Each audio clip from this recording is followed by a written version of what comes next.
వాళ్ళని మీరు వింత దొంగలంటారా లేక భలే దొంగలంటారా ఇంకా మాట్లాడితే మంచి దొంగలంటారా? అది మీ చాయిస్. ఎందుకంటే వాళ్ళు దొంగల్లోనే ఆణిముత్యాలు.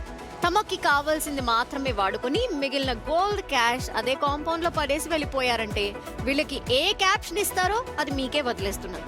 దీని గురించి ఆలోచిస్తూ ఈ స్టోరీ అయితే చూసేయండి.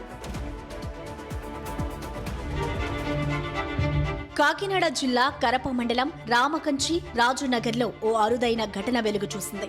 గ్రామానికి చెందిన నామాల గణేష్ గత నెల జూలై 18న కుటుంబ సభ్యులతో కలిసి ఊరికి వెళ్లాడు.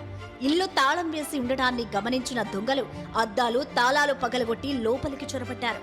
బీరువాలో ఉన్న 6.50 లక్షల విలువైన బంగారంతో పాటు 50,000 డబ్బు దోచుకెళ్లారు.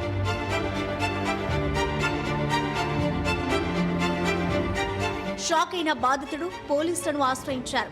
చోరీ జరిగిన 15 రోజుల తర్వాత అంటే ఆగస్టు 2న తెల్లవారుజామున ఒక ఊహించని సీన్ కనిపించింది. చోరీకి గురైన బంగారాన్ని కొంత సొమ్ము దొంగలు తిరిగి గణేష్ ఇంటి ఆవరణలోనే పడేసి వెళ్లారు. వాటితో పాటు ఒక లేఖను కూడా వదిలి వెళ్లారు. మేము చేసింది తప్పే, ఇందులోని 22,000 రూపాయలు తిరిగి ఇవ్వలేం, ఎందుకంటే ఆ డబ్బు సొంతానికే వాడేసుకున్నాం, సారీ అంటూ ఆ లెటర్లో రాసిపెట్టి దొంగలు తమ పశ్చాత్తాపం వ్యక్తం చేశారు. 22,000 మినహా మిగిలిన బంగారం క్యాష్ సేఫ్ గా తిరిగి దక్కడంతో ఊపిరి పీల్చుకున్నాడు బాధితుడు గణేష్. దొంగలు భయంతో ఈ పని చేశారా లేక నిజంగానే మనసు మారి పశ్చాత్తాపంతో తిరిగి ఇచ్చేశారా అనే కోణంలో కరప పోలీసులు దర్యాప్తు చేస్తున్నారు. ప్రస్తుతం సారీ చెప్పిన దొంగల ఉదాంతం స్థానికంగానే కాకుండా సోషల్ మీడియాలోనూ విపరీతంగా వైరల్ అవుతోంది.